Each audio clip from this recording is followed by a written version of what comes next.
Yeah, it makes no sense to me at all, Mike. And whether Brett Brown can coach or not in the NBA, I would lean towards that he could, only because of what he's seen over his NBA career and what he's had to absorb and the people that I've talked to and all. But that won't be answered until he really has NBA talent. But that move the other day with Okafor and his reasoning afterwards, saying that the reason was, the team was, I'm sorry, my dog's barking. The team was on a roll at the time. That didn't fly with me. Quite frankly, you came out of some timeouts where you needed a basket in both regulation and overtime. You had half-court offenses that you had to run. Why isn't Jahlil Okafor in the game? That's just ridiculous to me. He's your most proven scorer. As Brett Brown has said many, many times, the guy can score 20 just coming out of his sleep. I don't know why you don't have him in the game. That just made no sense to me at all. Yeah, and it's weird, though. You mentioned it. The way that he talked about it afterwards was kind of like, well, he's still waving the towel. I looked down at him, and I didn't. That's one of the first times I've kind of said, I get what's going on. I know that the pressure's not there to win games. But, boy, that was one where I really was scratching my head at the end of the night. How's Okafor handling this situation, do you think? Because this isn't the first time that he's been on the bench for an elongated period of time, and I know they're trying to go out of their way to be like, hey, he's great, he's on the bench, he's very rah-rah, but do you think that he is starting to get worn down by it a little bit? Yeah, I don't think he likes it, and I don't think any NBA player would like it, or any college or high school player would like it. Nobody wants to sit the bench. Everybody wants to be out there on the floor, especially guys that are as proven as him. He wants to be out there and show that he can lead a team to a victory at the end of a game, that he's the one. Brett Brown often talks about a point guard walking them down to a victory. Well, he wants to be the guy that point guard's giving the ball to get big baskets. He won't say it right now because he's a rookie who's played 40 games in the NBA, and it's not his right to say it, but he feels it. There's no question about that. And he's a competitor like everyone else, and he wants to be on that floor. And the fact that he's on the bench and waving the towel, that's fine and that's good, and that's something that Brett Brown fully promotes and fully wants from his players, and it's what they did in San Antonio, and it's something that he really, really does believe in. But at the end of games, Timmy Duncan wasn't sitting on the bench waving a towel, nor was David Robinson or Tony Parker or anything like that. So I think your best player needs to be on the floor instead of waving towels. Agreed. Bob Cooney from the Philadelphia Daily News. So Okafor on the bench late. Porzingis not on the floor. He was hurt. But those two guys went 3 and 4. There was a story in the New York Post that basically suggested that the Sixers were not going to draft Porzingis and that it might have come above Sam Hinkie. Is that a story that you can expand on at all? Yeah, I don't. I've talked to people about that, and obviously the answer you're going to get from everybody on the Sixers side is no. We were going to take whoever was best there. We weren't shutting anybody out. I think it just came down to that they like Okafor better than Porzingis, and that's the way they went. Now, who's going to wind up being the better NBA player? That's going to be interesting. I remember the first time the Sixers were playing the Knicks up in New York, and Porzingis was going off a little bit, and I started getting texts from executives all throughout the league. What do you think? Do you think he's better than Okafor? I like this kid. What do you know? So he's kind of taken the NBA a little bit by surprise. Porzingis has. I really, it's funny stories that come out after the fact like this. Who puts them out there?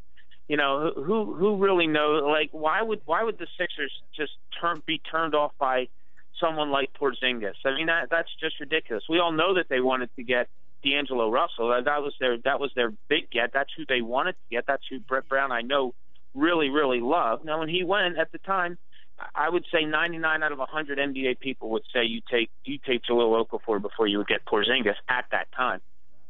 Yeah, I think at that time too, you're probably right about that. As the scene goes on, you wonder now. Hindsight's always 20/20, but is Porzingis a guy that you think would have been a better fit with what's going on here? Because yet here we are about halfway through the season, and it still seems like Okafor and Noel can't share time very often. Yeah, that's interesting. And I will say this, though, Mike, and it's just way too early for me. People like you get all the time, and I'm sure callers all the time, who are you going to trade? You can't have these guys together. Wouldn't it be better to have – I mean, these guys are in such the infancy stage of their NBA careers. It's kind of laughable for people to play out how everyone is going to play together. You just don't know right now. Jahlil Okafor, like I said, he's played 40 games in the NBA. He's 20 years old, just turned 20 years old. and averaging almost 20 points a game. And for people to say, oh, you got to get rid of him because he doesn't fit with Noel, wow. I don't know about that. To say you got to get rid of Nerlens Noel because he has no offensive game and, he needs to play the 5, I understand that. But to get rid of him, I don't know. And I wrote this earlier. I wrote this earlier this week or last week that, maybe figuring out a way to get all these big guys to play together. Maybe that's going to be the new way of the NBA. I'm not definitively saying the Sixers are onto something here, but maybe somebody is forward thinking. Nobody knew that a spread offense or playing without a center in the NBA Finals or having a 4-man that could shoot from 25 feet. Nobody 5 years ago thought that was the way of the NBA, but it has become the way of the NBA. And as I wrote, through the years, the NBA just changes. It's a copycat league. Then someone comes up with a better idea and makes it work, and then people start to copy that also. I'm not ready to give up on if I'm anybody that likes the Sixers or roots for the Sixers. I wouldn't be ready to give up on seeing how this all plays out. I think you have to get a bigger sample size of Nerlens Noel, of Jahlil Okafor, of Joel Embiid, of those 3 together. Just don't know. I just think it's way too early. If you've gone through this process for this long, why are you all of a sudden you going to be impatient and look to get rid of somebody? I just don't see that being beneficial at all. I agree with that as well. And, I think, with the addition of Smith here, he's obviously added the ability to see these guys in a little bit of a better light. Since they've added him, what have you seen different around this team? I mean, just adding a competent point guard has changed a lot of things here for this team. But, he's a guy who's been on 9 different teams. Is he a guy who's just here for the rest of the year? Do they like him long term? What do you think about what's changed with him?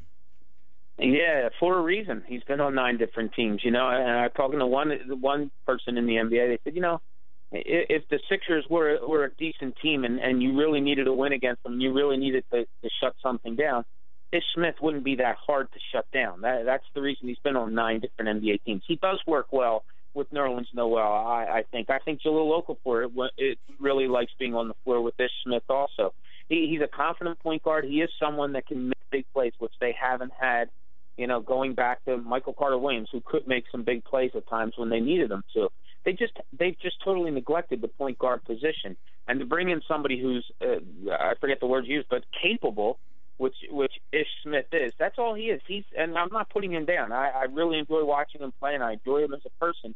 But his record shows he's a capable NBA point guard, and them not having a capable one, I think, set back Nerlens Noel when they didn't have one. Why they didn't bring Ish Smith back, and I've talked about this forever, just goes to show what the tanking was all about. They didn't want Ish Smith back this year because, quite frankly, they would have won too much. And I understand that type of thinking, but you also stunted the growth of Nerlens Noel. I've never seen the guy lower than he was after the first 31 games this season. I mean, his head was drooping. He wasn't having fun playing basketball, simply because he wasn't playing well because he didn't have people surrounding him that made him play well. So is Ish Smith the answer to the point guard situation?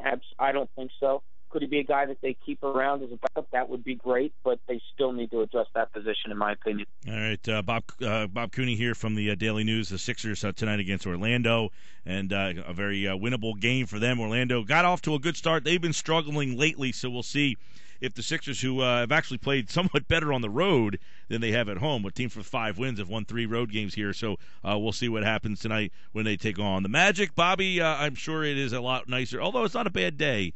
It's here tonight. Never mind. I'm sorry. You're not in the Magic Kingdom tonight. No, they are in Orlando tonight, but I am not with the team. I'm not on the road trip. Yeah. So the team is in Orlando, but I am in the comforts of South Jersey right now. All right. Boston on Saturday, Phoenix on Tuesday. Both games at is it back? Are you allowed to say Wells Fargo again with the Sixers? Mike, you can say whatever you want. You own this show. You can say Wells Fargo Center as many times as you see fit. All right, man. I'll see you soon. Thanks, buddy.